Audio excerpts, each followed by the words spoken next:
अमावस्या की रात का समय था। चारों तरफ जोर जोर की आंधी चल रही थी। जंगल के सभी पक्षी अपने घरों में आराम कर रहे थे। तभी काली अंधेरे में एक बहुत ही सुंदर सी चिड़िया गन्ना जूस मशीन टांगी के ऊपर रखकर जंगल की तरफ आने लगती है। गन्ने का जूस ले लो, गन्ने का जूस। अरे भाई साहब, एक बार पियोगे तो हमेशा याद रखोगे। ऐसे गन्ने का जूस है मेरी मशीन का। तभी रात के समय वहाँ एक हरी नाम का तोता उस चिड़िया को गन्ने का जूस बेचते हुए देख लेता है। अरे वाह, कितनी सुंदर चिड़िया है, पर ये इतनी रात में गन्ने का जूस क्यों बेच रही है? चलो थोड़ा सा मजा ले लेता हूँ इससे। तभी वो भूतिया टूनी चिड़िया की आत्मा के पास जाता है, जिसके बाद वो टूनी से कहता है, अरे चिड़िया, इतनी रात में तू गन्ने का जूस क्यों बेच रही है? अगर पैसे की जरूरत है तो मुझे बता। अरे नहीं बाबूजी, मैं गन्ने का रस बेचकर ही अपना पैसा कमाऊंगी। मुझे मुफ्त का पैसा नहीं चाहिए। उसकी ये सब बातें सुनकर हरी तोता उसके पंख पकड़ लेता है। तभी वो चिड़िया अपने असली रूप में आ जाती है। बहुत अच्छा लग रहा था ना तुझे? रुक, अभी मैं तुझे बताती हूँ। तभी भूतिया टूनी चिड़िया की आत्मा हरी तोता को जान से मारकर उसका खून पी जाती है। नहीं छोड़ूंगी, किसी को भी नहीं छोड़ूंगी। जो भी चिड़ियाओं के साथ बदतमीजी करेगा, मैं उन सभी पक्षियों को मार डालूंगी। ये कहकर भूतिया चिड़िया की आत्मा अपना गन्ना जूस मशीन लेकर वहाँ से चली जाती है। अगले दिन जब जंगल के सब पक्षी हरी तोता की लाश देखते हैं तो डर जाते हैं। भगवान, कितनी बुरी मौत मारा है इस पक्षी को। आखिर कोई इतना बेरहम कैसे हो सकता है? मुझे लगता है कि कोई जेल से खूंखारबाज छूट कर आया है, जो पक्षियों को इतनी बेरहमी से मार रहा है। ये सब सोचकर जंगल के सभी पक्षी अपने कामों पर लग जाते हैं, जिसके बाद धीरे धीरे रात होने लगती है। फिर से भूतिया टूनी चिड़िया की आत्मा गन्ने का जूस बेचने आती है। गन्ने का जूस ले लो, गन्ने का जूस, ताज़ा ताज़ा गन्ने का जूस। तभी दो पक्षी कालू और टुन्नू वहाँ से जा रहे होते हैं। तभी उनमें से कालू कौआ टूनी चिड़िया को परेशान करने लगता है। आय हाय, क्या मस्त चिड़िया है। ओए होए, एकदम गजब लग रही है। अरे मैडम, तुम्हारा नाम क्या है? तभी टुन्नू चिड़ा बोलता है, अरे यार, ये तू क्या कर रहा है? छोड़ दे इस चिड़िया को, चलते हैं, नहीं तो कोई हमें देख लेगा। लेकिन कालू कौवा उसकी एक बात नहीं सुनता और उस चिड़िया को परेशान करने लगता है।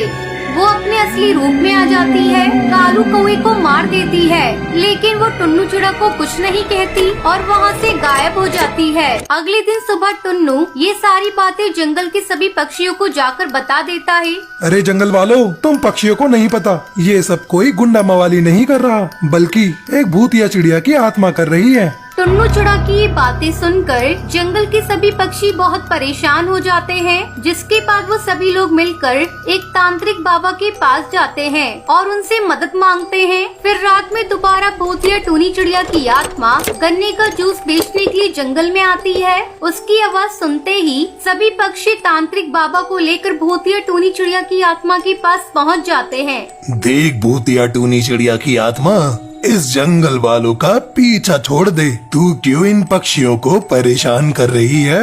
इन्होंने जो मेरे साथ किया, मैं इन पक्षियों से उसका बदला ले रही हूँ। अगर तू बीच में आया तो मैं तुझे मार दूंगी। भूतिया टूनी चिड़िया की आत्मा की धमकी सुनकर तांत्रिक बाबा अपने मन ही मन मंत्रों का जाप करके उसको अपने वश में करते हैं। रुक जाओ, मैं तुम्हें सब बताती हूँ। कुछ समय पहले की बात है, मैं इसी जंगल में रहा करती थी। मैं बहुत गरीब थी, गन्ने का जूस बेचकर अपने गुजारे लायक कमा लिया करती थी। एक दिन रात के समय मैं गन्ने का जूस बेचकर वापस अपने घर लौट रही थी, लेकिन कुछ गुंडों ने मुझे घेर लिया और मेरे साथ बहुत बुरा किया, जिसके बाद उन्होंने मेरी जान ले ली और मुझे मार कर फेंक दिया। उनके जाने के बाद मैं भूतिया चिड़िया की आत्मा बन गई, जिसके बाद मैं यहाँ वहाँ भटकने लगी और पक्षियों को मारने लगी। जो तेरे साथ हुआ वो बहुत बुरा हुआ, लेकिन अब तुझे यहाँ से जाना होगा। नहीं, मैं कहीं नहीं जाऊंगी। मैं जंगल वालों को मार दूंगी। तांत्रिक बाबा के कई बार समझाने के बाद भी भूतिया टूनी चिड़िया की आत्मा उसकी एक नहीं सुनती, जिसके बाद तांत्रिक बाबा को बहुत गुस्सा आता है। वो भूतिया टूनी चिड़िया की आत्मा के ऊपर पवित्र गंगा जल छिड़क देता है, जिसके बाद भूतिया टूनी चिड़िया की आत्मा जलने लगती है और उसे मुक्ति मिल जाती है। सुंदरवन के जंगल में पिंकी चिड़िया अपने भाई गोलू चिड़ा के साथ रहती थी। उसकी माँ की मौत कई महीने पहले हो चुकी थी।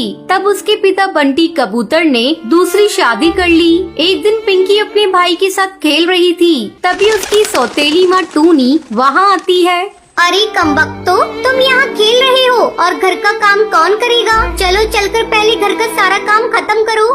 मैं कोई काम नहीं करूँगा, सुबह से तो काम ही कर रहे थे, जरा सा खेलने के आ गया तुम तो चिल्लाने लगी।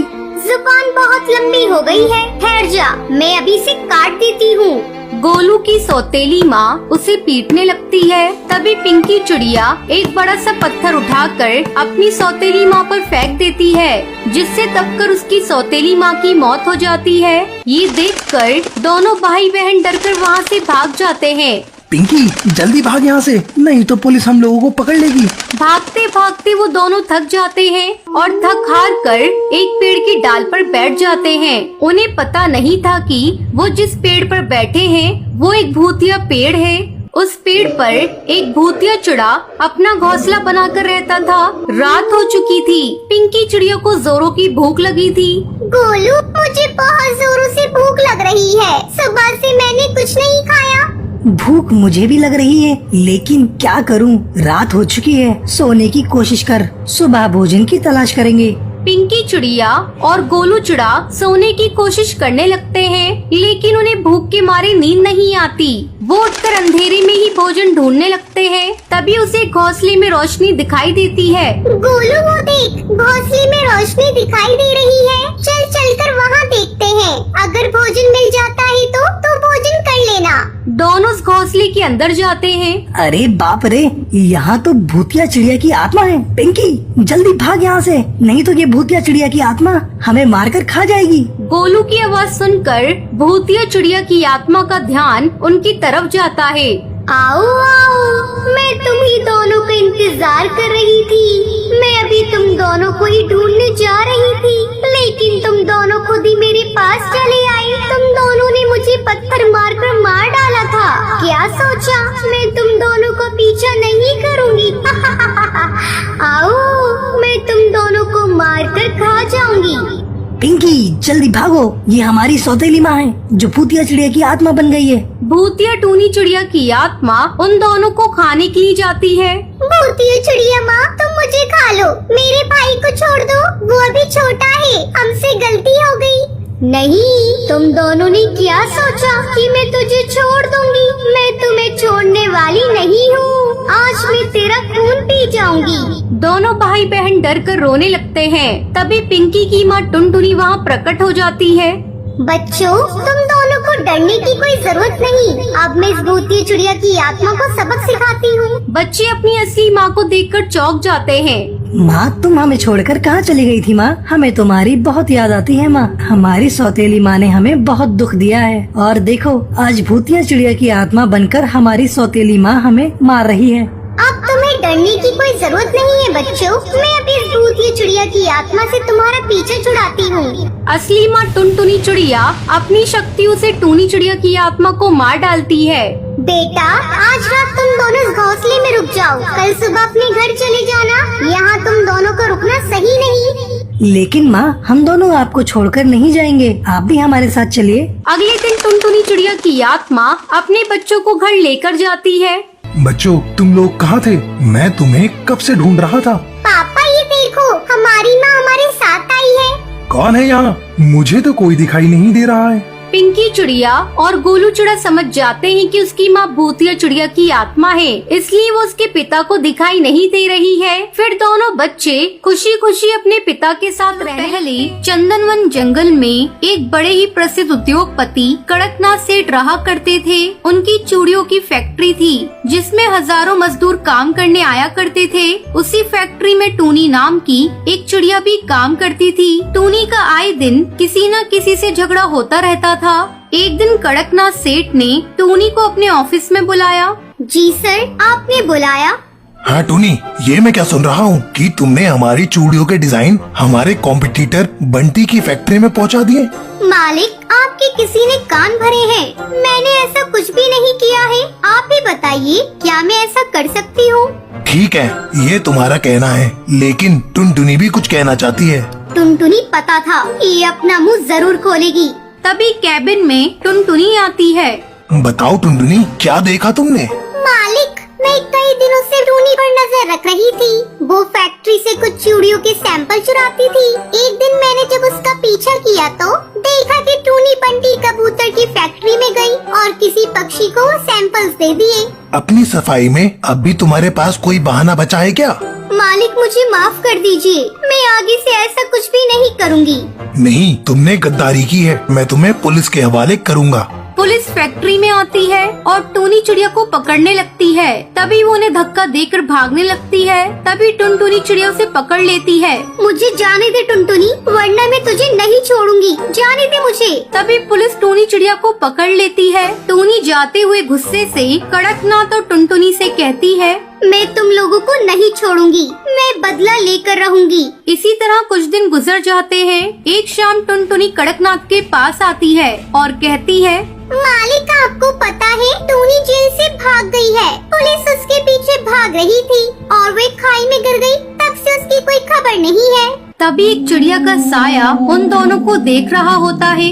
चलो, हम तो अपने काम पर लगते हैं। फैक्ट्री में हरी तोता के पास जाओ और आज कितने प्रोडक्शन हुए हैं उसकी फाइल लेकर आओ। वो भूतिया चिड़िया का साया टुनटुनी के पीछे जाने लगता है। तभी उसके सामने से एक बिल्ली गुजरती है। बाप रे, इस बिल्ली ने तो मुझे ही डरा दिया था। वो फिर से चलने लगती है। तभी उसे ऐसा एहसास होता है कि कोई इसका पीछा कर रहा है। उसे ज्वाला निकालती है और कड़कनाथ को भस्म कर देती है। कड़कनाथ सेठ की तड़प तड़प कर मौत हो जाती है। मुझे माफ कर दो, जाने दो मुझे। भूतिया टूनी चिड़िया टुनटुनी को हवा में उड़ा देती है। तूने ही मेरी शिकायत की थी ना? ये सब तेरी वजह से हो रहा है। तुझे तो मरना ही होगा। भूतिया टूनी चिड़िया की आत्मा टुनटुनी का गला दबाने लगती है और कुछ ही देर में उसकी मौत हो जाती है। भूतिया टूनी की आत्मा से डरकर सभी पक्षी काम छोड़कर वहाँ से चले जाते हैं। अब वो फैक्ट्री खंडर बन जाती है। सुंदरवन जंगल में कालू नाम का एक कौवा रहता था। उसकी छोटी सी पान की दुकान थी। जंगल के सब पक्षी उसके हाथ के बने पान खाते थे। अरे भाई, जरा एक पान लगाना। जब तक तुम्हारा पान न खा लूं दिल नहीं भरता है मेरा। हाँ सोनू कबूतर, अभी लगा कर देता हूँ। कालू कौवे की दुकान पर चिड़िया भी उसके हाथ के बने पान खाने के लिए आती थी। अरे कालू भैया, जरा एक पान लगाना। जब तक मैं तुम्हारे हाथ के बने पान न खा लूं, मेरा दिन शुरू ही नहीं होता है। हाँ टुनटुनी बहन, मैं जानता हूँ। अभी आपका स्पेशल पान देता हूँ। ऐसे ही काफी दिन गुजर जाते हैं। एक दिन कालू कौवा रात में अपनी पान की दुकान बंद करके घर जा रहा होता है। तभी उसे आवाजें सुनाई देती हैं। कालू कौवे, इधर आओ मेरे पास। तभी टूनी चिड़िया की आत्मा वहाँ पर आती है। कहाँ भागेगा तू कालू कौवे? तुझे मैं जान से मार दूंगी। तू जानता है 10 पक्षियों को मार के उसका खून 50 पक्षियों को पिलाऊंगी और पूर्णिमा की रात को मैं बहुत शक्तिशाली बन जाऊंगी। ये कहकर वो कालू कौवे को मार देती है। 3 दिन तक कालू कौवे की पान की दुकान नहीं खुलती है। ये देखकर सोनू कबूतर चीकू चिड़ा से कहता है, अरे भाई, कालू कौवे को क्या हो गया है? 3 दिन हो गए, उसने अपनी दुकान खोली ही नहीं। हाँ भाई, मुझे लगता है उसे कुछ जरूरी काम होगा। अगले दिन चीकू चिड़ा पान की दुकान पर आता है। उस दुकान पर एक सुंदर सी चिड़िया खड़ी होती है। तुम कौन हो? ये पान की दुकान तो कालू कौवे की है। जी, मैं कालू कौवे की पत्नी हूँ। अच्छा, तुम्हें पान बनाना आता है या नहीं? हमें तो कालू कौवे के पान बहुत पसंद है। हाँ भैया, एक बार आप मेरा पान खाकर तो देखिए, आप कालू कौवे के पान भी भूल जाएंगे। अब टूनी चिड़िया पान में कत्थे की जगह खून लगाकर उन्हें खाने के लिए देती है। रोजाना टूनी चिड़िया सब पक्षियों को अपने हाथ के बने पान खिलाती थी। ये बात आग की तरह जंगल में फैल जाती है। अब पूर्णिमा की रात आ जाती है। आज आज पूर्णिमा की रात है, मुझे आज अपना शिकार चाहिए, तभी मैं शक्तिशाली हो पाऊंगी। इस जंगल पर सिर्फ मेरा ही राज होगा, कितना मजा आएगा। तभी उसे वहाँ पर एक चिड़िया आती हुई दिखाई देती है। चलो आ गई मेरी शिकार टुनटुनी। वो पेड़ के पीछे छुप जाती है और पीछे से टुनटुनी चिड़िया को पकड़ लेती है। कौन हो तुम? मुझे छोड़ो, क्यों पकड़ा है मुझे? सामने आओ, जाने दो मुझे। मैंने तुम्हारा क्या बिगाड़ा है? छोड़ दो मुझे। ऐसे कैसे छोड़ दो तुझे? मैं तुझे मार कर शक्तिशाली बन जाऊंगी और इस जंगल पर सिर्फ मेरा राज होगा। मैं ताकतवर चुड़ैल चिड़िया बन जाऊंगी। तभी सोनू कबूतर और पक्षियों के साथ मशाल लेकर जादूगरनी को वहाँ ले आता है। ये क्या कर रही हो? छोड़ मुझे, जाने दो। मुझे तुझ पर शक हो गया था, क्योंकि कालू कौवे की तो शादी हुई ही नहीं, तो तू उसकी बीवी कैसे हो सकती है? इस बात को दूर करो, मुझे पेड़ हो रहा है। हटो यहाँ से, वरना मैं तुम में से किसी को भी जिंदा नहीं छोड़ूंगी। ये कहकर टूनी चिड़िया की आत्मा कालू कौवे की पान की दुकान में जाकर छुप जाती है। तभी जादूगरनी बोलती है, चलो जल्दी से इसे पकड़ो, वरना आज रात वो बहुत ही शक्तिशाली बन जाएगी और उसे रोकना नामुमकिन हो जाएगा। अब वो सब टूनी चिड़िया के पास जाते हैं। वो पान की दुकान पर छुपी होती है। जादूगरनी उस दुकान पर ताला लगाकर गुलाब जल और मंत्रों से उसे उसी में बंद कर देती है। अब उस दुकान के पास कोई भी नहीं जाता था। कोई अनजान पक्षी अगर उस दुकान के सामने से गुजरता था, उसे उस टूनी चिड़िया की आत्मा की आवाज सुनाई देती थी। पान कौन कौन खाएगा? जल्दी बताओ।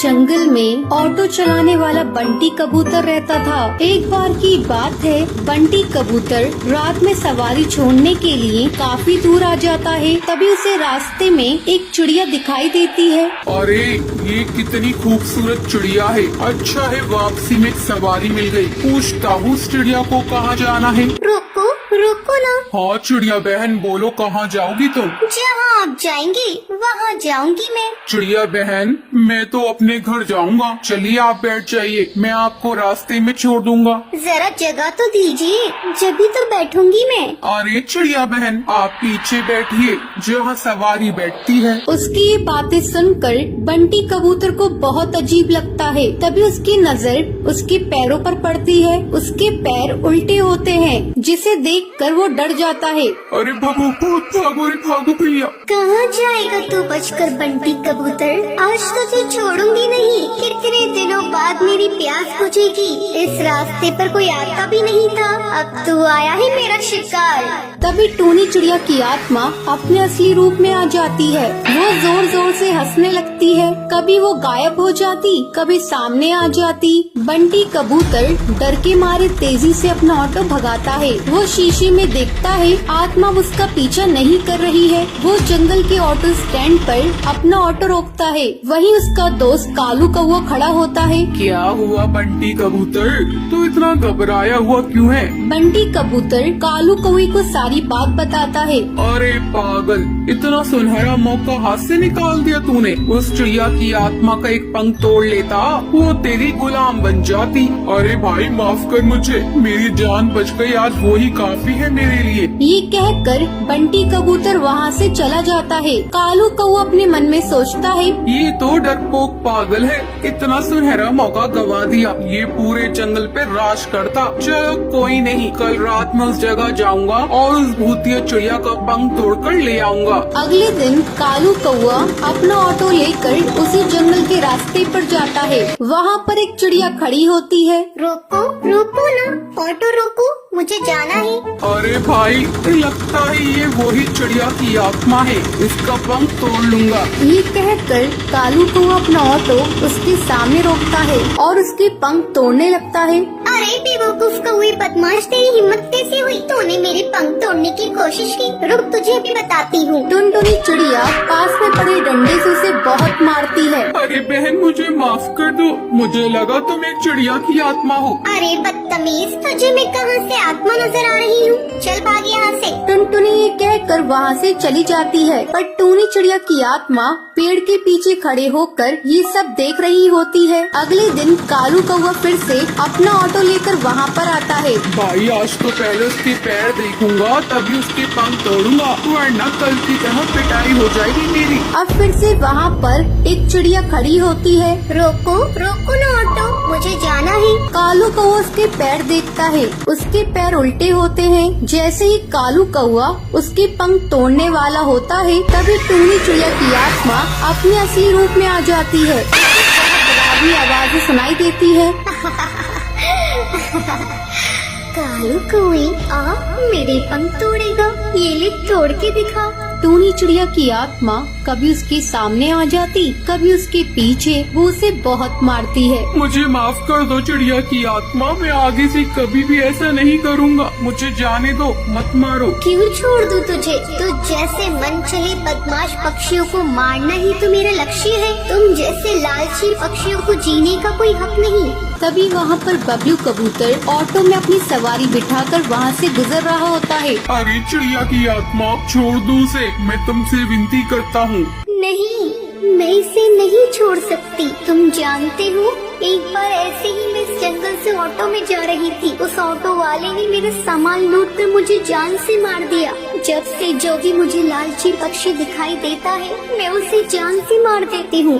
तभी सुंदरी कौवी बोलती है। अरे टूनी चिड़िया, तुम सही कह रही हो, तुम्हारे साथ गलत हुआ है, लेकिन तुम भी सही नहीं कर रही हो। ना जाने कितने पक्षियों को तुम मार रही हो। वो सब उसे बहुत समझाते हैं। वो कालू कौवे को छोड़ देती है। मुझे माफ कर दो, तुम सब सही कह रही हो। मैंने अपने इंतकाम पूरा करने के लिए ना जाने कितने पक्षियों के परिवार को तोड़ा है, पर अब नहीं। इस दुनिया में तुम जैसे नेक दिल पक्षी भी होते हैं। ये कहकर वो वहाँ से चली जाती है।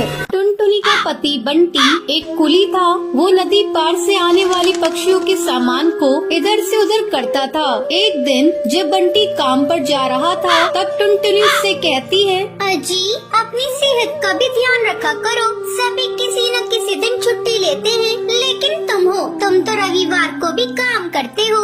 अरे पगली, अगर काम नहीं करूँगा तो घर कैसे चलेगा? तू तो माँ बनने वाली है, बच्चों का खर्चा बढ़ेगा। अगर काम नहीं करूँगा तो अपने बच्चों को अच्छी जिंदगी कैसे दूंगा? आपसे तो बात करना ही बेकार है। ये लीजिए पोटली, इसमें मैंने रोटी और चावल रख दिए हैं, समय से खा लीजिएगा। नहीं टुनटुनी, आज मेरी तबीयत कुछ सही नहीं लग रही है। कुछ भी खाने का मन नहीं कर रहा है। काम से आऊँगा तो खा लूँगा। बंटी बिना खाना लिए काम पर चला जाता है। टुनटुनी को क्या पता था कि बंटी से उसकी ये मुलाकात आखिरी थी। उधर बंटी बेहोश होकर बहती नदी में गिर जाता है और वहीं डूबकर मर जाता है। टुनटुनी भागी भागी अस्पताल जाती है।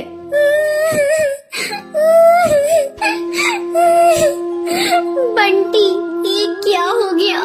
सब कुछ एक पल में खत्म हो गया। अब ये बच्चा किससे अपना पापा कहेगा? मैं तुम्हें कई बार समझा रही थी, अपनी सेहत का ध्यान रखो, लेकिन तुम तो मेरी बात मानते ही नहीं। अब मैं क्या करूं बंटी? समय तेजी से पंख लगाकर उड़ने लगता है। टुनटुनी एक बच्ची को जन्म देती है। एक दिन टुनटुनी के पास डाकिया एक खत लेकर आता है। अरे ये खत तो कड़कनाथ सेठ की कंपनी की तरफ से आया है और मुझे बंटी की जगह कुली की नौकरी दी गई है। मुझे अपनी बच्ची के लिए नौकरी करनी ही होगी, तभी मैं उसे एक अच्छे स्कूल में पढ़ा पाऊंगी और उसे बेहतर भविष्य दे सकूंगी। अगले दिन से ही टुनटुनी कुली बनकर पक्षियों का बोझ उठाती थी। जब भी नदी के उस पार से कोई पक्षी आता था, टुनटुनी तेजी से उन पक्षियों के पास पहुंच जाती थी। बहन जी, क्या मैं आपका बोझ उठा लूं? अरे तुम तो एक चिड़िया हो, क्या तुम इतने बोझ को उठा सकती हो? हाँ हाँ बहन जी, मैं सारे बोझ को उठा लूंगी। बहन जी, मैंने अपनी जिंदगी में इतना बोझ उठा लिए है, ये बोझ तो उसके आगे कुछ नहीं है। क्यों, क्या हुआ? और तुम ये तुम्हारी बेटी को साथ में लेकर क्यों घूम रही हो? तुम्हारे पति कहाँ हैं? वो नहीं कमाते हैं क्या? क्या करिएगा बहन जी, मेरी दुख भरी कहानी सुनकर रोज इस नदी किनारे पे कई पक्षी आते हैं और मेरी दुख भरी कहानी सुनते हैं, लेकिन कोई मेरी मदद नहीं करता। अरे तुम मुझे तो बताओ, मैं तुम्हारी जरूर मदद करूंगी। क्या बताऊं बहन जी, मेरे पति की मौत इसी नदी में डूबकर हो गई थी। उसके बाद से मैं यहाँ कुली की नौकरी कर रही हूँ। देखो टुनटुनी, जब तुम्हारी बेटी थोड़ी बड़ी हो जाएगी तो उसको मेरे स्कूल में डाल देना। मैं उसे पढ़ा लिखा कर एक अफसर बनाऊंगी। मैं तुम्हें अपना पता दे देती हूँ। वो बुलबुल चिड़िया टुनटुनी को अपना पता दे देती है। इसी तरह कई साल गुजर जाते हैं। एक दिन जब टुनटुनी अपना घर साफ कर रही थी, तभी उसे उस बुलबुल का दिया हुआ पता मिलता है। अरे ये पता तो वही है जो मैडम जी ने मुझे नदी किनारे पर दिया था। मैं तो बिल्कुल भूल ही गई थी। अब मैं अपनी बेटी को लेकर मैडम जी के स्कूल में जाऊंगी और उसे वहाँ पढ़ाऊंगी। टुनटुनी अपनी बेटी को लेकर उस पते पर पहुँचती है। आओ आओ टुनटुनी, बहुत दिन हो गए तुमसे मिले। मैडम जी ये देखिए, मैं अपनी बेटी को अपने साथ लेकर आई हूँ। मैं चाहती हूँ पढ़ लिख कर एक अफसर बन जाए, इससे मेरी तरह जीवन में संघर्ष न करना पड़े। हाँ हाँ टुनटुनी, तुम निश्चिंत रहो। मैं तुम्हारी बेटी को अच्छी तालीम दूंगी। तुम्हें एक दिन इस पर गर्व होगा। टुनटुनी अपनी बेटी का एडमिशन उस मैडम जी के स्कूल में कराकर निश्चिंत हो जाती है। उसे इस बात की खुशी थी उसकी बेटी को उसकी तरह जीवन में संघर्ष नहीं करना पड़ेगा। तो ये थी आज की कहानी। क्या आपको पता है कालू कौवा बंटी कबूतर से चिड़िया की आत्मा का क्या तोड़ने के लिए कहता है? अगर आपको पता है तो आप हमें कमेंट करके जरूर बताएं। अगर आपको ये वीडियो पसंद आई हो तो इसे लाइक और ऐसी कहानियाँ देखने के लिए मेरे चैनल को सब्सक्राइब करना न भूलें। एक दिन कालू के घर शाम के वक्त डोरबेल बजती है। लगता है न्यूज़पेपर वाला आ गया है। ये बोलकर जैसे ही कालू बाहर जाकर न्यूज़पेपर उठाकर उसे पढ़ने के लिए खोलता है तो उसमें खून से लिखा होता है, आज तेरा आखिरी दिन भी खत्म हुआ। उल्टी गिनती शुरू कर दे क्योंकि मैं वापस आ गई हूँ। नहीं नहीं नहीं, ऐसा नहीं हो सकता। कुछ नहीं होगा मुझे। तभी एक चिड़िया साइकिल चलाते हुए घंटी बजाती है और एक अखबार कालू के ऊपर फेंकती है। कालू उस भूतिया चिड़िया की आत्मा को देखकर डर जाता है और डरते हुए उस अखबार को खोलता है। मैं वापस आ गई हूँ और तुझसे बदला लेकर ही रहूंगी। नहीं नहीं नहीं नहीं, ये सब झूठ है माँ। जल्दी बाहर आओ। क्या हुआ? तुम इतनी आवाज क्यों लगा रही हो? देखो इस अखबार में खून से क्या लिखा है। कालू के कहने पर सुंदरी कौवी उस अखबार को पढ़ती है जिसमें नॉर्मली दैनिक समाचार लिखा हुआ था। कुछ भी तो नहीं लिखा, कोई खून वून नहीं है। तुम पागल हो गई हो क्या? जाओ थोड़ी देर जाकर सो जाओ। ये सुनकर कालू कौवा सोने के लिए चला जाता है। कुछ देर बाद जैसे ही कालू अपनी आंखें खोलता है तो उसके सामने भूतिया टूनी चिड़िया की आत्मा होती है। क्यों कालू, नींद पूरी हुई या नहीं? चल कोई बात नहीं, मैं वापस आ गई हूँ। तुझे हमेशा के लिए सुला देती हूँ। मुझे छोड़ दो। अरे छोड़ दो मुझे। भगवान के लिए मुझे बख्श दो। मैं मरना नहीं चाहता। मरना तो मैं भी नहीं चाहती थी। तूने मुझे मार दिया, इसलिए मरने के लिए तुम तैयार हो जाओ। ये कहते ही भूतिया टूनी चिड़िया की आत्मा कालू को जान से मार डालती है। जिसके बाद भूतिया टूनी चिड़िया की आत्मा हरी तोता के घर आगे साइकिल की घंटी बजाकर अखबार फेंकते हुए बोलती है, अखबार ले लो, ताज़ा अखबार ले लो, खबर पढ़ लो, ताज़ी ताज़ी खबर पढ़ लो। आवाज सुनकर हरी तोता अखबार को जैसे ही पढ़ने के लिए खोलता है तो उसमें खून से लिखा होता है, तेरा समय भी पूरा हो चुका है। अब तुझे तेरी कर्मों की सजा जरूर मिलेगी। चंद पल की जिंदगी जितना जीना चाहता है जी ले, क्योंकि मैं वापस आ चुकी हूँ। टोनी, नहीं नहीं, वो नहीं आ सकती। उसे तो हमने ठिकाने लगा दिया था। और ये खून से लिखा हुआ अखबार यहाँ कैसे आया? कहीं वही तो ये देकर नहीं गई। इसका मतलब वो यहीं कहीं है। हरी ये बोलकर जैसे ही मुड़ता है तो उसके पीछे भूतिया टूनी चिड़िया की आत्मा को देखकर वो बहुत डर जाता है। सही बोला, तू मैं यही हूँ तेरे पास, पर तूने मुझे अभी तक याद भी नहीं किया। खैर, वैसे भी कोई अपने गुनाहों को इतनी जल्दी भुला भी कैसे सकता है। मुझे माफ कर दो। मैंने जो तुम्हारे साथ किया उसके लिए मुझे माफ कर दो। मेरा परिवार है, उनके खातिर छोड़ दो। जाऊंगी, जरूर जाऊंगी, लेकिन तेरी जान लेकर जाऊंगी। तुझसे अपना बदला लेकर ही रहूंगी। मेरा भी तो परिवार था, मुझे भी उनके साथ रहना था।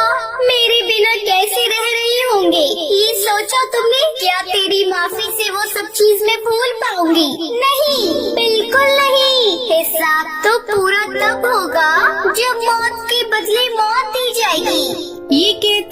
भूतिया टूनी चिड़िया की आत्मा उसके पेट में चाकू मार देती है। मार डाला, इसे भी मार डाला। अब बस बंटी कबूतर बचा है, उसे भी ठिकाने लगा दो, तभी मेरा इंतकाम पूरा होगा।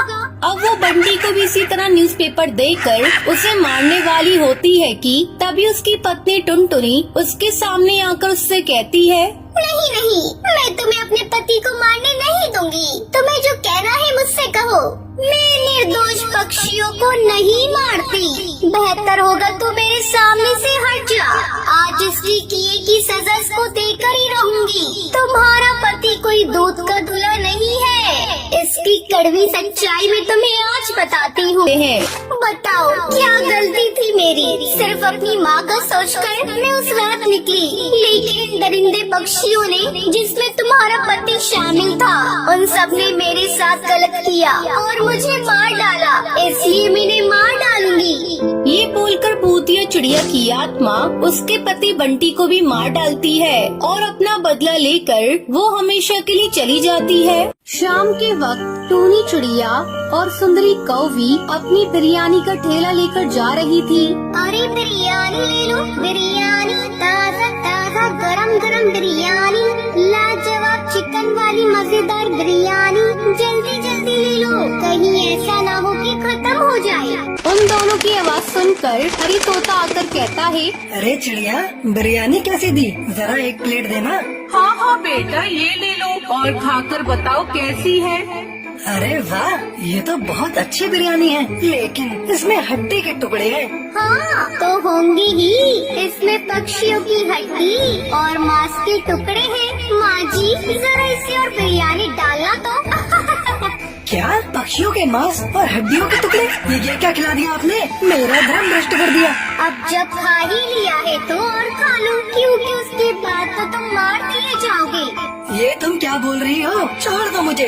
ये सुनते ही दोनों सास बहू हरी को एक झटके में मार देती है और बाद में उसकी बिरयानी बनाकर फिर से बेचने लगती है। जो भी पक्षी बिरयानी खाता वो दोनों ने मार डालती। ऐसे ही अगले दिन शाम को टुनटुनी नाम की चिड़िया अपने घर जा रही थी।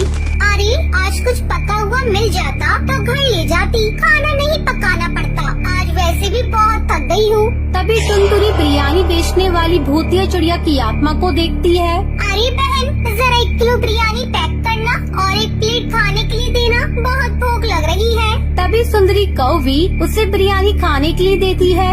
अरे ये बिरयानी कुछ अलग सी है, इसमें ऐसा क्या है इस बिरयानी के अंदर? बताओ मुझे। ये आम बिरयानी नहीं है, ये तुम जैसे पक्षियों की बिरयानी है। अब तो तेरा मरना तय है, कोई नहीं आएगा तुझे बचाने। तेरा भी वही होगा जो बाकी पक्षियों का हुआ है, बिरयानी बनेगी।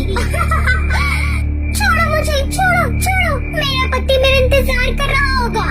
अब तो तेरी सीधा स्वर्ग की टिकट कटेगी। ज्यादा बुरा लग रहा है तो अपने पति का एड्रेस बता दो, उसे भी हम बिरयानी बनाकर तेरे पास पहुंचा देंगे। भूतिया टूनी चिड़िया की आत्मा इसी तरह पक्षियों को अपनी बिरयानी के जाल में फंसा लेती है और फिर उन्हें खिलाकर उन्हें मार डालती है। बिरयानी वाली सास बहू का सिलसिला यूं ही चलता रहता है। पर एक दिन उन दोनों को ये सब करता हुआ बंटी कबूतर देख लेता है। क्या तुम्हें रत्ती भर भी शर्म नहीं है कि तुम दोनों इतने मासूम पक्षियों की जान लेकर उन्हें मार रही हो? मैं पूछता हूँ, आखिर तुम ये सब क्यों कर रही हो? ये सब करने की हमारी खास वजह है, क्योंकि हम दोनों के साथ पक्षियों ने बहुत बुरा किया है। कुछ महीने पहले की बात है, मेरा नाम टूनी था। मैं अपनी सास सुंदरी कौवी के साथ इसी जंगल में रहा करती थी। मुझे और मेरी सास को बिरयानी बहुत पसंद थी। एक दिन मेरी सास ने मुझसे कहा, बहू मैं सोच रही हूँ क्यों न हम सास बहू बिरयानी बनाने का कारोबार खोल दें। वैसे ही जंगल में सब पक्षियों को बिरयानी बहुत पसंद है। हम दोनों ने भगवान का नाम लेकर बिरयानी बनाने का धंधा शुरू किया। कुछ ही दिनों में हमारा कारोबार बहुत ही अच्छा चलने लगा। पर एक दिन कड़कनाथ सेठ और टुन्नू चिड़ा हमारी दुकान पर आते हैं। अरे चिड़िया, जल्दी से 2 प्लेट गर्मा गर्म बिरयानी लगा, और हाँ तंगड़ी ज्यादा डालना। जी भैया, अभी देती हूँ। दोनों खा पी कर बिना पैसे दिए जाने लगते हैं कि टूनी से रोककर कहती है, अरे भैया पैसे तो देते जाइए। ओए जरा समझा इसे कि कौन हूँ मैं। इस पूरे एरिया में मेरी कड़कनाथ सेठ दादागिरी चलती है और तू कड़कनाथ सेठ से पैसे लेगी। देखो बेटा, मेहनत से बनाया है, इसकी रकम तो अदा करो। मैंने अभी अभी शुरू किया है ये काम, पैसे दो हमारे। ये सुनकर कड़कनाथ सेठ और टुन्नू चिड़ा उन दोनों को जान से मार देते हैं, जिसके बाद से उनकी आत्मा तड़पने लगती है और कहती है, इसने हमारे साथ बेईमानी की, इसलिए अब हम दोनों इन दोनों को नहीं छोड़ेंगे, इन दोनों को मार डालेंगे। ऐसा कहते ही दोनों ने बेरहमी के साथ तड़पा तड़पा कर मार डालती है। तेरी वजह से हमारा बिरयानी का बिजनेस बंद हो गया, लेकिन मरने के बाद भी हम बिरयानी बनाएंगे पक्षियों को मारकर, और सबसे पहले तेरी ही बिरयानी बनाऊंगी। बस तब से हमने पक्षियों को मारकर उनकी बिरयानी बेचना शुरू कर दिया। देखो मेरी बात मानो तो तुम दोनों को मुक्ति ले लेनी चाहिए। वैसे भी तुम दोनों ने अपना बदला तो उन गुंडों से ले ही लिया है, जो मासूम पक्षियों की जान लेकर अपने ऊपर पाप चढ़ा रही हो। हाँ, तुम सही कह रहे हो, हमें यहाँ से चले जाना चाहिए। ऐसा बोलते ही उन दोनों भूतिया चिड़िया की आत्मा को मुक्ति मिल जाती है और वो हमेशा के लिए चली जाती है। गोरखपुर जंगल में टूनी चिड़िया नाम की एक चिड़िया रहती थी। वो जंगल के सरपंच कड़कनाथ सेठ की बेटी थी। टूनी चिड़िया जंगल के कालू कौवे से बहुत प्यार करती थी। कालू कौवा जंगल में गोबर उठाने का काम करता था। एक दिन, कालू कौवे, मुझे डर है कि मेरे पापा हमारे रिश्ते के लिए तैयार होंगे या नहीं। मैं तुमसे बहुत प्यार करती हूँ, मैं तुम्हारे बिना नहीं जी सकती। तो टुनी, हम दोनों छुपकर शादी कर लेते हैं कल नदी के पास वाले मंदिर में। हाँ कालू कौवे, ये सही रहेगा हम दोनों के लिए। अगले दिन टूनी चिड़िया तैयार होकर मंदिर आ जाती है। फिर वो कालू कौवे के साथ शादी कर लेती है। तभी मोंटू कबूतर उसे देख लेता है। अरे ये तो कड़कनाथ की बेटी टूनी चिड़िया है। ओहो, इसने तो जंगल के गोबर उठाने वाले कालू कौवे से शादी कर ली। ये बात मुझे कड़कनाथ सेठ को बतानी होगी। फिर वो कड़कनाथ सेठ को सब बात बता देता है। वो गुस्से में उड़ता हुआ मंदिर आता है। टूनी चिड़िया, ये तूने क्या किया? तुझे जरा भी शर्म नहीं आई? अपने बाप का नाम मिट्टी में मिलाते हुए तू एक गोबर उठाने वाले कौवे से शादी कर रही है? कड़कनाथ सेठ, ये मेरी बीवी है, आप इसके साथ ऐसे बात नहीं कर सकते। तेरी इतनी हिम्मत हमारे साथ ऐसे बात करेगा? मैं तुझे नहीं छोड़ूंगा।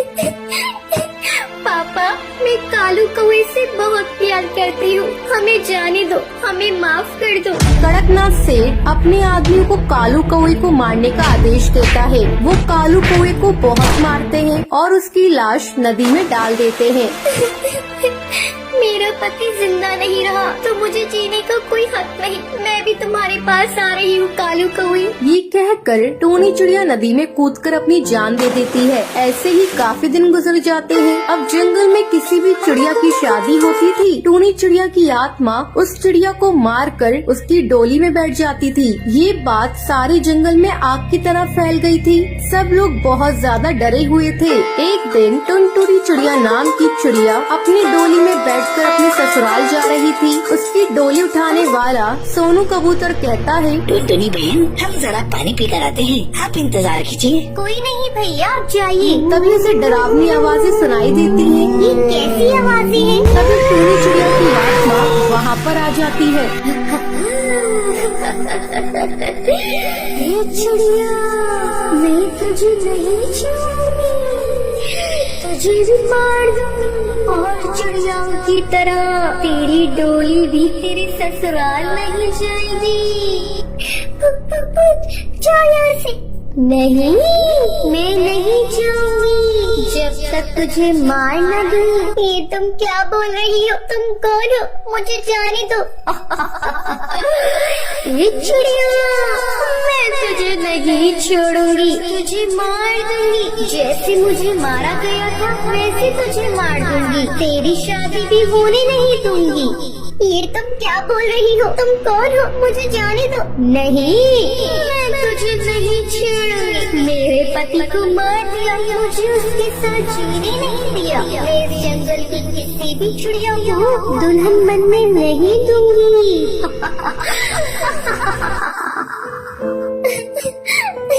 इससे क्या फायदा होगा? तुम दूसरी चिड़ियाओं को मार के उनसे उनका प्यार क्यों छीनना चाहती हो? इससे तुम्हें तुम्हारा प्यार नहीं मिलेगा। इस बदले की आग में ना जाने तुमने कितनी चिड़ियाओं से उनका प्यार छीना। ये बहुत गलत बात है। माना तुम्हारे साथ गलत हुआ, लेकिन तुम दूसरों के साथ गलत करके ठीक नहीं कर रही हो। ये सुनकर टूनी चिड़िया को अपनी गलती का एहसास हो जाता है। हाँ टुनटुनी, तुम सही कह रही हो। मुझे माफ कर दो। मैंने बहुत चिड़ियाओं के साथ गलत किया, लेकिन अब नहीं, मैं जा रही हूँ। ये कहकर टूनी चिड़िया की आत्मा वहाँ से चली जाती है। अब उस जंगल में खुशी खुशी चिड़ियाओं की डोली उनके ससुराल जाती है। रामपुर गांव में टुनटुनी चिड़िया अपने 2 बच्चों के साथ रहती थी, जिनका नाम गोलू और सुनहरी था। टुनटुनी एक विधवा चिड़िया थी। उनकी आर्थिक हालत बहुत खराब थी। उनका घर भी कच्ची घास का बना हुआ था। बेटा तुम दोनों खाना खा लो, अब मैं अपने काम पर चलती हूँ। माँ तुम खाना तो खा कर जाओ। नहीं बेटा, बहुत देर हो गई है। अगर और देर हो गई तो मालिक पैसे काट लेंगे। और गोलू तू भी खाना खा ले और अपने काम पर चली जाना। और सुनहरी, आज तेरी स्कूल की छुट्टी है ना, तो तू आज पूरे घर की साफ सफाई अच्छे से कर लेना। ठीक है माँ, मैं कर लूँगी।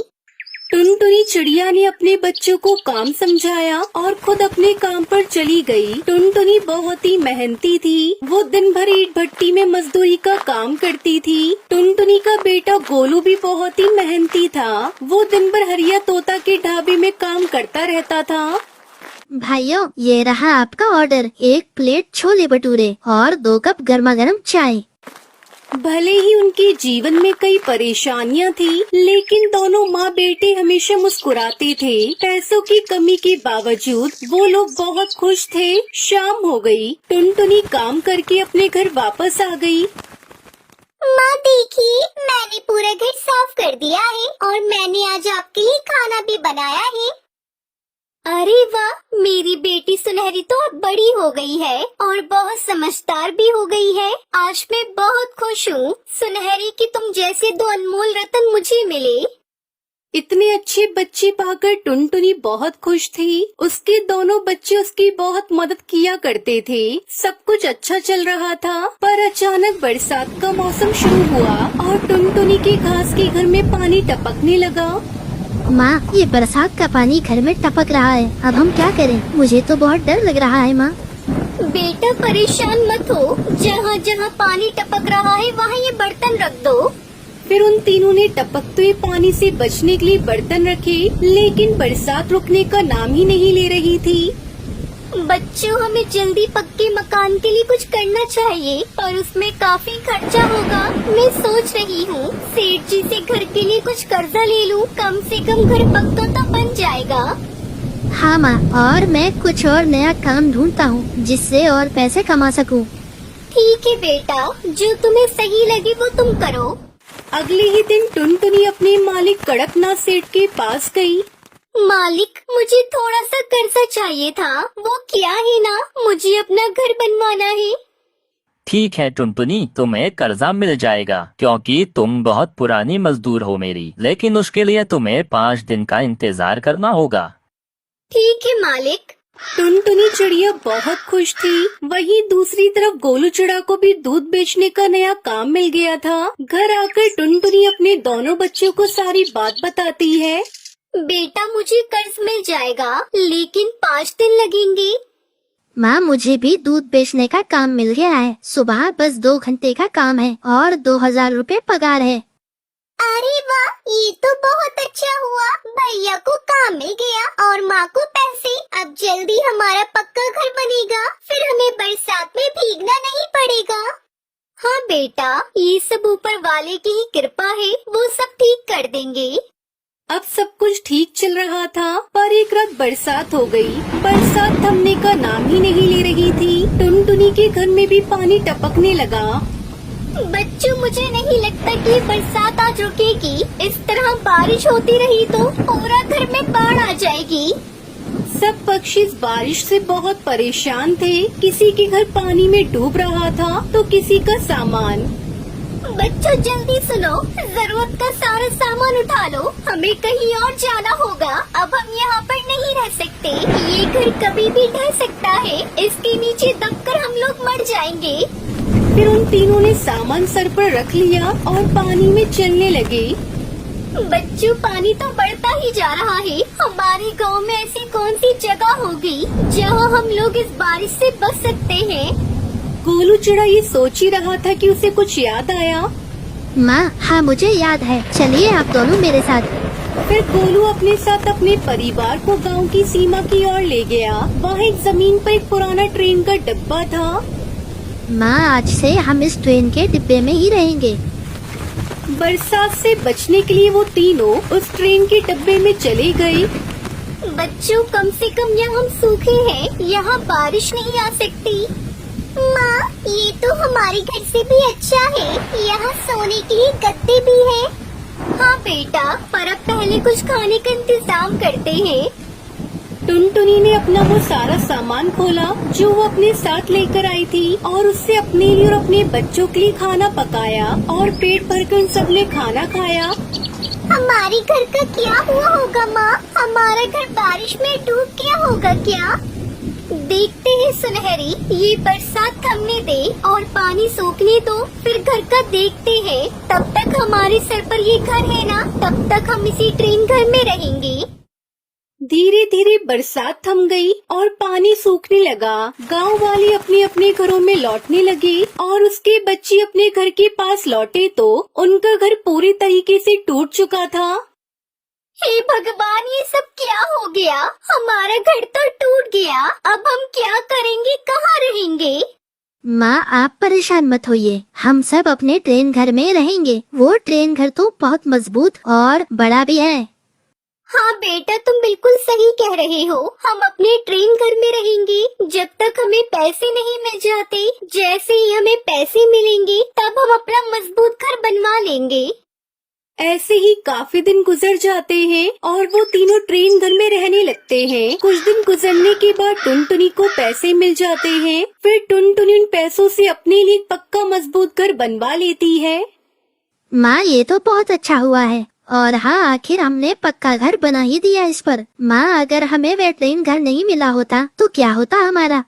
पता नहीं बेटा, शायद हम जंगलों में भटक रहे होते। ऊपर वाले की बहुत मेहरबानी है हमारे ऊपर, जो हमें सही समय पर ट्रेन घर मिल गया। भले ही मुश्किलें थी, पर हमारे सर पर छत थी ट्रेन घर की वजह से। टुनटुनी का परिवार बाढ़ से बच गया। आज उनका अपना पक्का घर है, पर वो हमेशा ट्रेन घर के शुक्रगुजार रहेंगे। उस ट्रेन ने उन्हें बाढ़ से बचाया था और मुश्किलों में उन्हें सुरक्षित रखा था। चिड़िया अपनी बेटी और पति कालू कौवे के साथ खुशी खुशी जीवन बिता रही होती है, लेकिन उसकी खुशियाँ ज्यादा समय तक टिक नहीं पाई क्योंकि कालू कौवे का किसी और चिड़िया के साथ चक्कर चल रहा था। और जब टुनटुनी को इस बात का पता चला तो उसने अपने पति से इस बारे में बात की। अरे कालू जी, ये रानू चिड़िया कौन है? उसकी आपके फोन पर कॉल आ रही थी। अरे वो तो मेरे ऑफिस में काम करती है, उसे कुछ जरूरी काम होगा इसलिए वो कॉल कर रही होगी और उसकी मस्ती मजाक करने की आदत है। अच्छा ठीक है, मैं भी मजाक में किसी चिड़ी को कॉल करूंगी, तब देखती हूँ कैसा लगता है आपको। तभी कालू कौवा टुनटुनी को जोरदार थप्पड़ मारता है और कहता है, कुछ ज्यादा ही जुबान चल रही है तुम्हारी। हाँ, रानू है मेरी गर्लफ्रेंड और बहुत प्यार करता हूँ मैं उससे। क्या कर लोगी तुम? आपको शर्म नहीं आती? आप शादीशुदा हो फिर भी ऐसी हरकतें कर रहे हो। मैं ऐसे ही हरकतें करूंगा। मैं तुम्हें छोड़ भी सकता हूँ लेकिन रानू को नहीं। यदि इस घर में रहना है तो ये सब बर्दाश्त करना ही होगा। नहीं बर्दाश्त कर सकती मैं ये सब, और तुम जैसे अय्याश और धोखेबाज पति पर मैं अपनी बेटी को नहीं पढ़ने दूंगी। ये सब बातें सुनकर कालू कौवा से घर से बाहर निकाल देता है। वो अपनी बेटी को लेकर मायके आ गई। उसने अपनी माँ पिता को सारी बातें बता दी। मुझे यकीन नहीं हो रहा है दामाद जी ऐसा कर सकते हैं। बेटी, अब जैसा भी है, जो भी है, वो तेरा पति है, रहना तो उसी के पास पड़ेगा। लेकिन माँ, मैं उसके पास नहीं रह सकती हूँ। उसके अंदर कोई भी कमी होती तो मैं बर्दाश्त कर लेती, लेकिन किसी दूसरी चिड़िया का चक्कर मैं बर्दाश्त नहीं कर सकती। सकती। मेरी बेटी का क्या माँ, उसके ऊपर उसके बाप की गंदी हरकतों का क्या असर पड़ेगा?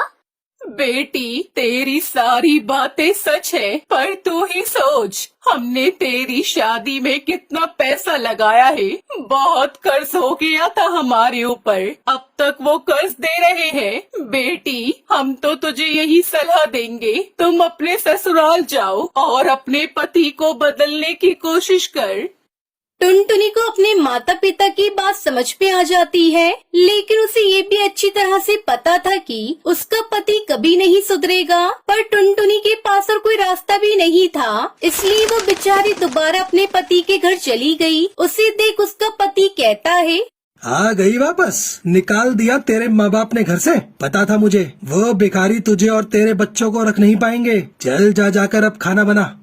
टुनटुनी चुपचाप खाना बनाने चली जाती है। उसके बाद कालू कौआ टुनटुनी पर बहुत अत्याचार करने लगा, क्योंकि कालू को पता था कि टुनटुनी के माता पिता बहुत गरीब हैं, वो उसका कुछ नहीं बिगाड़ सकते।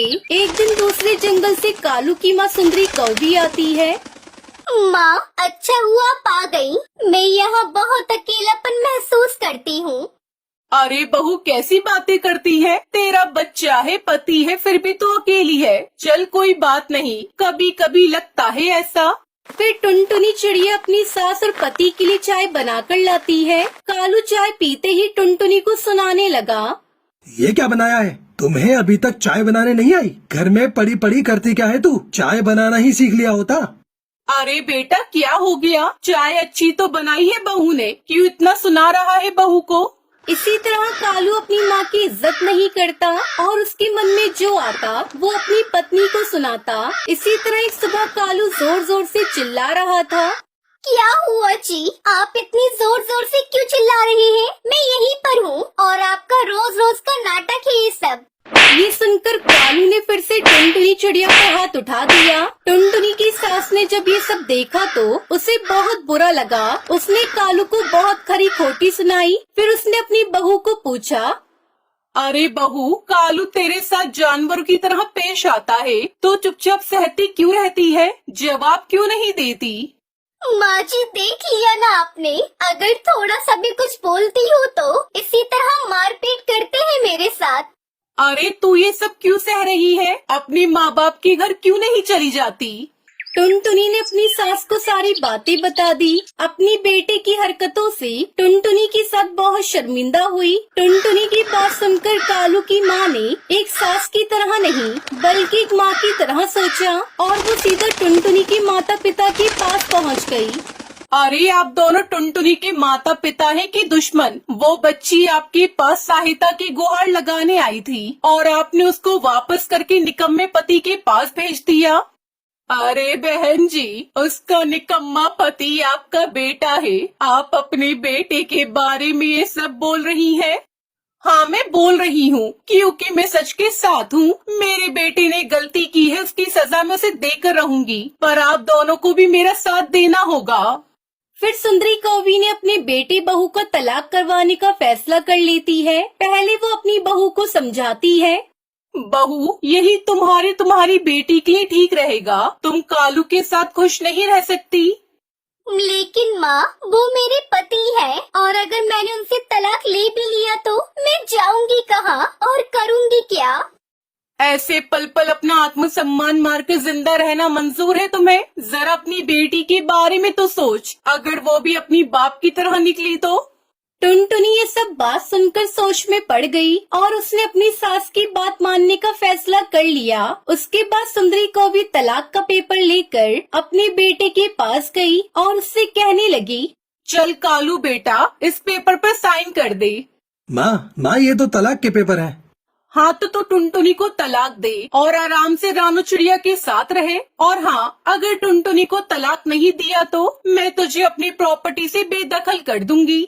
अपनी माँ की धमकी से डरकर कालू टुनटुनी को तलाक दे देता है। सुंदरी कौवी अपनी बहू की दूसरी शादी करवा देती है। वो टुनटुनी को नई जिंदगी की नई शुरुआत करने के लिए ढेर सारे पैसे देती है और इसके अलावा अपनी प्रॉपर्टी का आधा हिस्सा टुनटुनी की बेटी के नाम कर देती है। सुंदरी कौवी के इस काम से टुनटुनी के माता पिता भी बहुत खुश होते हैं। वहीं दूसरी तरफ कालू अकेला रह जाता है क्योंकि आधा हिस्से वाले पति में रानू चिड़िया को कोई इंटरेस्ट नहीं था। वो भी कालू को छोड़कर चली जाती है। पता नहीं ये सावन भादों का महीना क्यों आ जाता है। जब भी ये बारिश का महीना आता है हम गरीबों की परेशानी बढ़ा देता है। टुनटुनी बहू, अरे ओ टुनटुनी बहू, पता नहीं ये टुनटुनी बहू कहाँ चली गई। मैं यहाँ हूँ माँ जी, आंगन में देखिए। माँ जी, हमारे आंगन में कितने सारे फूल खिले हैं। मैं सोच रही हूँ माँ जी, इन फूलों को तोड़कर अपनी हरी घास की झोपड़ी में सजा दूँ ताकि देवर जी की शादी में हम गरीबों के घर में थोड़ी रौनक आ जाए। अपनी गर्भवती बहू टुनटुनी चिड़िया की इस बात पर सुंदरी की आंखें भर आती हैं। जो तुझे ठीक लगे कर दे बहू। वैसे भी एक गरीब के घर की शादी तो ऐसी ही होती है। और जल्दी से अंदर आ जा, कालू को हल्दी भी लगानी है। पूरा परिवार कालू कौवे को हल्दी लगाता है। देवर जी, आपकी भाभी होने के नाते मैं भगवान से बस यही मांगती हूँ कि ये हल्दी का शुभ रंग आपकी जिंदगी में खुशियाँ भर दे। फिर टुनटुनी चिड़िया के बाद उसके परिवार के सभी पक्षी कालू को हल्दी लगाते हैं। तभी टुनटुनी चिड़िया के ससुर वहाँ आ जाते हैं। आप सभी को शादी का न्योता दे आए ना। है ऊपर वाले, सभी को शादी का न्योता तो दे आया, मगर गिने चुने पक्षी ही हम गरीबों की शादी में आएंगे क्योंकि हम घास के घर में जो रहते हैं, इसलिए कोई भी पक्षी हमारे घर की शादी में नहीं आना चाहते। अगले दिन कालू और रानू चिड़िया की शादी हो जाती है और रानू बहू बनकर ससुराल आ जाती है। तभी टुनटुनी चिड़िया सोने के लिए सूखी घास को लाकर बिछा देती है, मगर उस घर में जगह कम होने के कारण किसी न किसी को रात जाकर काटनी पड़ती थी। तभी मौसम खराब हो जाता है और जोर जोर से बादल गरजने लगते हैं। लगता है बहुत जोरों से बारिश होगी। तुम सभी सो जाओ, मैं जागती हूँ। वैसे भी मुझे नींद नहीं आ रही है। हे ऊपर वाले, भगवान के लिए आज हमारी छत में मत बरस। आज ही मेरी बेटी की शादी हुई है और हम गरीबों के घर में नई बहू आई है। बेचारी डर भरी मन से उम्मीदें लगाकर ऊपर वाले से मिन्नतें कर रही थी। थोड़ी देर बाद सभी की आंखें लग जाती हैं। तभी और तेज बारिश शुरू हो जाती है, जिससे घर की छत की मिट्टी गलने लगती है और आंधी तूफान में छत की घास भी उड़ जाती है, जिस कारण उनके घर की छत जगह जगह से टपकने लगती है और बारिश के पानी से उनका घर भरने लगता है। जिसका डर था वही हुआ। हमारे घोंसले की छत टपक रही है। अजी उठो जी, देखो यहाँ क्या हो रहा है। इस तरह बारिश के चलते सभी आधी रात को नींद से जाग जाते हैं और जल्दी जल्दी बारिश के पानी को घर से बाहर फेंकने लगते हैं। बारिश का पानी साफ करते हुए रात से सुबह हो जाती है और अब बारिश भी थम जाती है। बारिश थम गई है, चल भाई काम पर चलते हैं। आज हमें उस घर को बनाकर पूरा करना है और सफाई भी करनी है, नहीं तो सेठ हमें काम से निकाल देगा और 2 वक्त की रोटी कमाने में भी आफत आ जाएगी। सुनिए जी, रुकिए, मैं चाय बनाकर आप दोनों को दे देती हूँ। कालू और उसका छोटा भाई लालू ज्यादा पढ़े लिखे नहीं थे, इसलिए 2 समय की रोटी कमाने के लिए दिहाड़ी मजदूरी का काम करते थे। दोनों भाइयों ने अब तक न जाने कितने घर और फैक्ट्रियां बना चुके थे, लेकिन अपने परिवार के लिए पक्का घर नहीं बना सके। बस्ती तो सर छुपाने के लिए एक टूटा फूटा घास का घर। दोनों भाई काम पर जाकर काम करते हैं। तभी अचानक फिर से जोरों से बारिश शुरू हो जाती है। उन दोनों को बार बार उनके घर की चिंता सता रही थी। तू देख रहा है भाई, बारिश कितनी जोरों से हो रही है। कहीं हमारा घर टूट न जाए, वरना हमारी पत्नियां, माँ बाबू बेघर हो जाएंगे। भैया, मेरे पास एक रास्ता है, क्यों ना हम यहाँ से थोड़ी सीमेंट चुराकर घर ले चलें और अपने घर की छत को पक्का कर लें। छत छिन जाने के डर से कालू और लालू एक बोरी में सीमेंट भरने लगते हैं। तभी मुखिया सेठ उन्हें चोरी करते देख लेता है। अरे बेईमान, कामचोर कालू और लालू, ये सीमेंट की चोरी तुम दोनों को बहुत महंगी पड़ेगी। अरे ओ मजदूरों, बाहर फेंक दो इन दोनों को। अब तुम्हें 1 रुपया भी नहीं मिलेगा, और अगर आज के बाद यहाँ दिखाई दिए ना तो तुम दोनों की टांगे तोड़वा कर कबाड़ बनवा दूंगा। ऐसा मत करो सेठ जी, ऐसा मत करो, हमारी मेहनत मजदूरी दे दो। मगर मुखिया हरिया तोता उनकी एक नहीं सुनता और मार पीट कर उन्हें भरी बारिश में सड़क पर फेंक देता है। वहीं दूसरी तरफ बारिश के चलते टुनटुनी चिड़िया का घोंसले की छत टूट जाती है। बेचारी टुनटुनी और रानो चिड़िया छत पर चढ़कर जैसे तैसे अपने घर को ठीक करती है, लेकिन कच्ची छत बारिश की मार नहीं सह पाती और उसका घोंसला पूरी तरह से ढह जाता है। दोनों भाई घर वापस आते हैं तो देखते हैं कि सभी बारिश में भीग रहे होते हैं। अजी आप आ गए, देखिए ना, हम बेघर हो गए, हमारा घोंसला टूट गया। अब हम क्या करेंगे, कहाँ जाएंगे? क्यों ऊपर वाले, क्या लिखा है तुमने हम गरीब की किस्मत में? पहले तो हम दोनों भाइयों की रोजी रोटी छीन ली और अब हमारी छत भी छीन ली। अजी ये क्या कह रहे हैं आप? फिर कालू कौआ सभी को सारी बात बताता है। टुनटुनी और रानो चिड़िया अपने ससुराल वालों की हिम्मत बढ़ाती है। माँ जी, कालू जी, माना कि हमारे पास ईंट खरीदने के लिए पैसे नहीं है, मगर सच तो ये है कि घर पैसे से नहीं परिवार से बनता है। हम इन पुराने प्लास्टिक बैग और पॉलीथिन और नाकाम में आने वाली चीजों से अपना घर बनाएंगे, जिसे कोई आंधी तूफान तोड़ नहीं पाएगा। टुनटुनी चिड़िया की बातें उनके गरीब ससुराल वालों की हिम्मत को नए हौसले से भर देती हैं। फिर वो सब मिलकर प्लास्टिक, पॉलीथीन बैग और बोतल इकट्ठा करते हैं। माँ जी, जब तक हम घर नहीं बना लेते तब तक आप इस पेड़ की छांव में बैठिए, आपका बारिश में भीगना ठीक नहीं है। फिर वो सब बारिश में भीगते हुए घर बनाना शुरू करते हैं। बिजली चमकती और बादल गरजते, मगर सुबह से रात होने तक बारिश में भीगते हुए वो अपना प्लास्टिक पॉलीथीन का घर बना लेते हैं। माँ जी, बाबूजी, चलिए सभी घर के अंदर चलिए, हमारा घर तैयार हो गया है। प्लास्टिक पॉलीथीन के घर के अंदर आकर ससुराल वालों के चेहरे खुशी से खिल उठे। बेटा, तुम चारों ने तो मिलकर बहुत बड़ी प्लास्टिक पॉलीथीन का घर बनाया है। अब हम में से किसी को रात भर जागना नहीं पड़ेगा।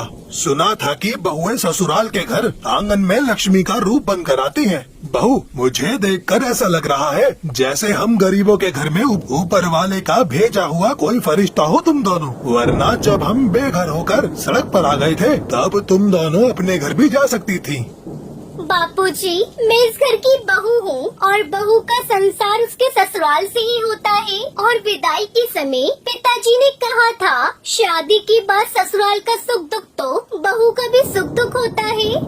टुनटुनी चिड़िया की ये सब बातें ससुराल वालों के दिल छू लेती हैं और वो सभी एक साथ बारिश में प्लास्टिक पॉलीथिन के घर में खुशी खुशी रहते हैं।